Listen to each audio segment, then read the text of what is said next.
book lovers, it's Jenny at Julia Baby Jen, and this is my September wrap-up. Let me paint a picture for you, then I'll have to teach you to see. Okay, so in total I read 19 books total. That includes short stories and novellas. The beginning of the month I did do the A Year-a-thon Readathon, and the theme was short books. I did already do a wrap-up video of that, so I will go through those books very quickly, and I'll refer you below in the description box. There will be a link to that video if you want to hear more about those specific books and what I thought about them, and then I will get to the rest of the month. So first off, because it was short books, it was a lot of novellas and short stories and stuff. I read Glitch by Hugh Howey. I gave this short story 4 stars. It was excellent. I really enjoyed it. The First Star to Fall by Diana Peterfriend. This is a prequel short story to Across the Star-Swept Sea. And I really like this, 4 stars. The Secret of the Old Clock by Carolyn Keene. This is the first book in classic Nancy Drew series, so the very first Nancy Drew book ever. And I did enjoy it. I gave it 3.5 stars. Peter Pan by J.M. Barrie. This was one of my favorites of the month. I gave this 5 stars. I really, really liked this. Finding Cinderella by Colleen Hoover. This was another one of my favorites of the month. This was a novella in the Hopeless series. It takes place after the second book, Losing Hope. And I really liked this, 4.5 stars. Creation by Kat Mellon. This is a novella, a dystopian with a dystopian vibe, and I loved this. I gave this 4 stars. 5 to 1 by Holly Bodger. I really, really liked this one, and I gave it 4.5 stars. The Mermaid Sister by Carrie Ann Noble. I gave this one 4 stars. I really enjoyed this fantasy. I read 3 novellas out of the I Am Number 4 series, The Lost Files. This is Rebel Allies. So I read the novellas numbers 10 through 12, and I really liked them. I gave the first one, which was... the first one was The Fugitive, and I gave that 5 stars, and then the second 2 were The Navigator and The Guard, and those each got 4 stars. And finally, I read Every Heart a Doorway by Shannon McGuire, and I loved this book. I gave it a solid 4 stars. I almost want to give it 4.5. I really liked this short book. It was really fun. And again, if you want to hear any more specifics about those books and novellas, I have the link in the description box below to my video where I talked in depth about those books. So moving on, I'm going to talk about the rest of my books I read this month. So September was Colleen Hoover month for me. I really wanted to get caught up on some of her reads. I have read some of her books, but there's a ton of her early work especially that I had not read yet, and so I thought it would be a good month to do that. So I read Hopeless, was my first read by Colleen Hoover, and I loved this book so much. It's close to my favorite. I think Confess right now is still my favorite, but I really liked Hopeless. I thought it was such an amazing, sad story. At times it felt a little far-fetched as how everything tied in so well, but then I started thinking about it, and it does make sense. It is about a girl who has been raped, and over time, I don't want to give away too many spoilers, but over time, we start to learn more about the rapist's other victims and how close these girls really are to each other without even knowing. And that makes sense because actually most sexual abuse crimes are done by someone you know, so that kind of made sense in its way, I guess. But I really loved how the Colleen Hoover treated this story with empathy and respect. And it got a little dramatic, as all Colleen Hoover does, but so anyway, I really enjoyed this book, and I gave it 4.5 stars. Then I went right on to Losing Hope, which I also really enjoyed. Gave that 4.5 stars as well. This is actually more, this is where it flips the point of view. It's the same story, but from the male perspective. And normally those I don't like all that much. I mean, they're okay. Sometimes I like to get into that character's head. In this case, it was really good. It was great to get into his head because there's a lot of things that I discovered, like a a lot of extra scenes and things that were not in Hopeless. There was a lot of things about his childhood and things like that that really factored into the final outcome of the story of Hopeless. So I feel like this is worth reading. If you've read Hopeless and liked it, I think that one is definitely worth reading to get the male perspective, because there's a lot of information in here that you don't get from the first book. So I really liked that. And again, the characters are the same. Colleen Hoover treats them all with oodles of respect, and I just really liked that about this series. Colleen Hoover, I really do like her stories for the most part. It's sort of a YA/NA romance, most of her books, with a lot of drama, but I like the way that she handles it. I think that her writing is amazing. It hooks you to the story, it hooks you to the characters. I read so many other NA romance with lots of drama that doesn't do that as well as Colleen Hoover's. So I am a pretty big fan of hers. I really do like her books, even though they're typically not the genre that I read a lot of. I really enjoy them. So if you like romance at all, I think it's worth reading. And also, they're not super graphic with the sex, at least the ones that I've read. There's definitely sex that happens, but it's not super graphic, which I appreciate.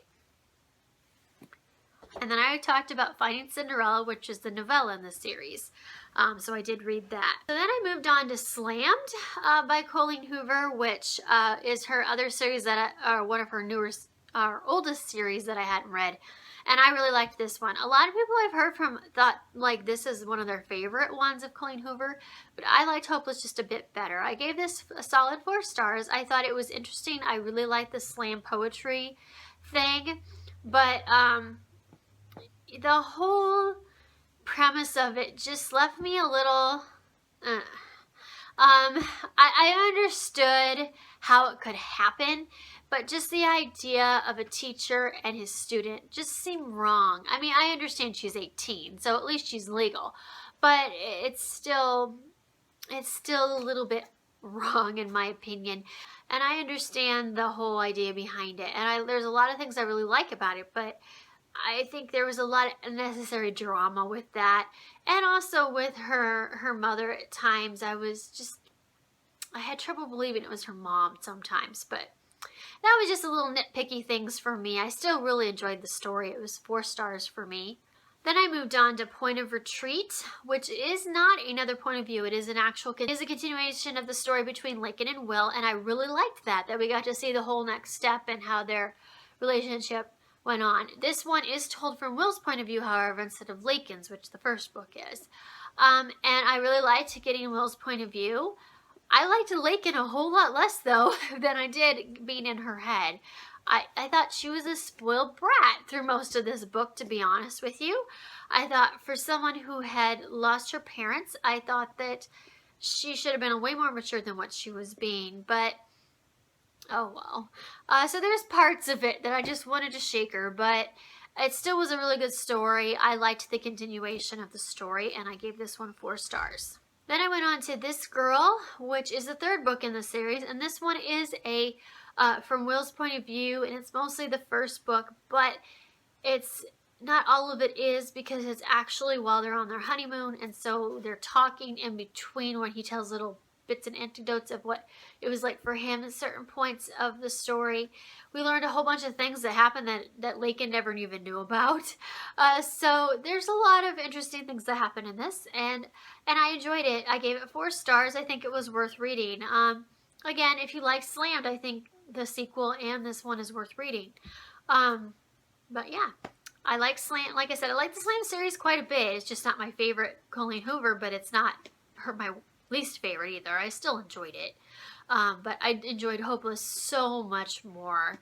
And maybe I should have started with Slammed, but from Raiders' point of view, I kept getting in that people like Slammed more than Hopeless, so I figured I'd start with Hopeless and work my way up to Slam, but that didn't happen. So I'm caught up on most of my Colleen Hoover reads now. The only ones that I haven't read is Maybe Someday and Maybe Not. And then I haven't read her newest one, It Ends With Us. That was on my list to read in September and I did not get to it yet.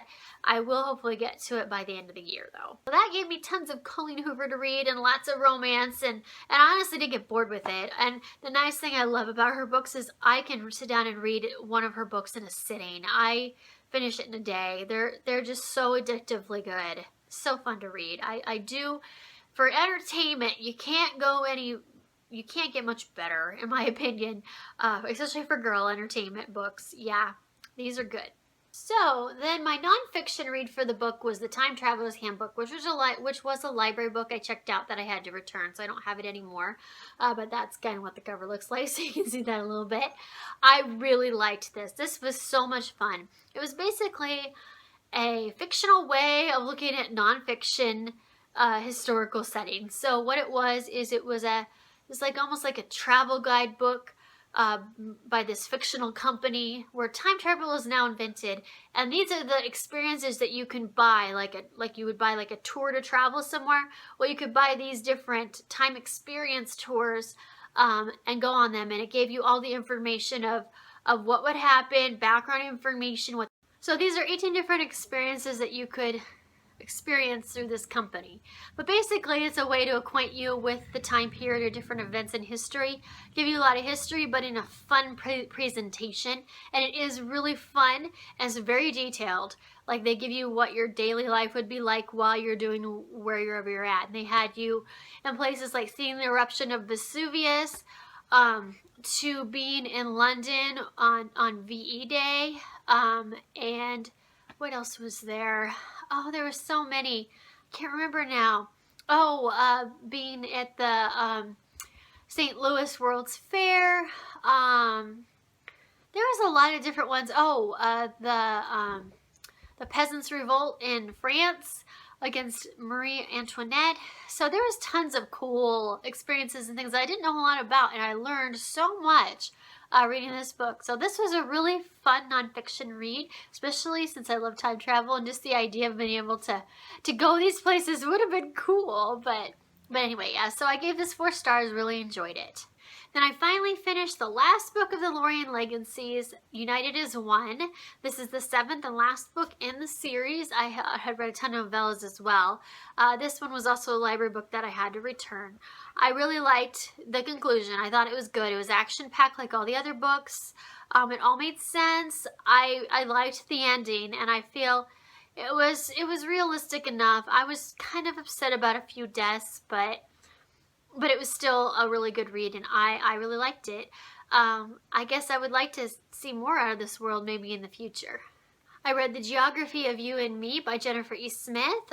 This is a very fun contemporary. I've read her first 2 contemporaries.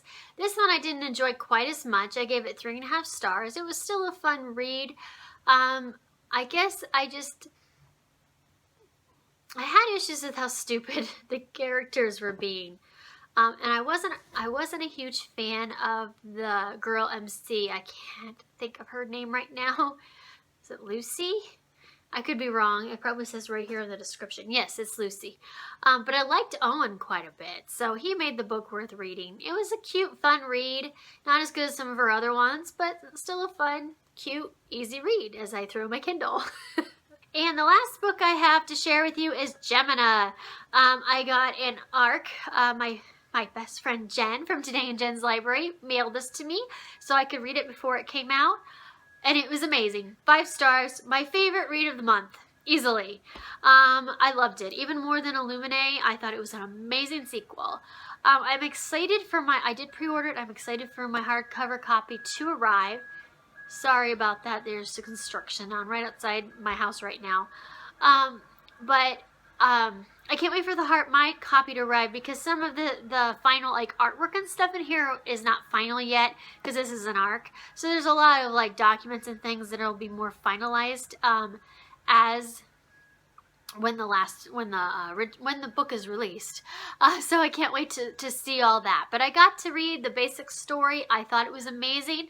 It's a great sequel because it follows two different main characters, but right after the events that happen in Lumine, they are on a space station, and the ship that Katie and Ezra escaped from is heading to their space station. Meanwhile, Terrace, Biotech has hired terrorist thugs to take over this space station, kill almost everyone on board, prevent the ship from docking so they can spread the word, and basically fix this wormhole and kill all these people. Basically, they're trying to cover up their mess. And so the main characters in this are Hannah, who is the captain of the space station's daughter and who's very resourceful, and a boy named Nick, who is basically a local mobster thug's kid who just happens to be on the space station, and they team up to try to stop all this bad stuff from happening. And it just goes crazy. And then these crazy aliens start hatching, these big larva worm things that have like 4 mouths and can devour people, or are just scarier than crap. So there's all kinds of bad things. And then meanwhile, they're in the middle of a wormhole that's been shut down for maintenance that they're trying to fix, and they're not doing a very good job, and there's a virus on the ship that's made things not work very well. So there's just all kinds of stuff going on, just like there was in Illuminae, and the odds are really stacked against them. But it's an amazing ride. I loved it. If you loved Illuminae, you will love Gemina. It's even better, in my opinion. And then the ending. Oh my word, the ending has me so excited for the next book, because it's like a big conspiracy. I can't describe it without giving away spoilers. It's just really cool. So anyway, yes, love Gemina, 5 stars easily, and my favorite book of September. Thank you, Jen, for letting me read it early. So those were my books I read in September. Go ahead and comment below if you read any of them and your thoughts on any of these.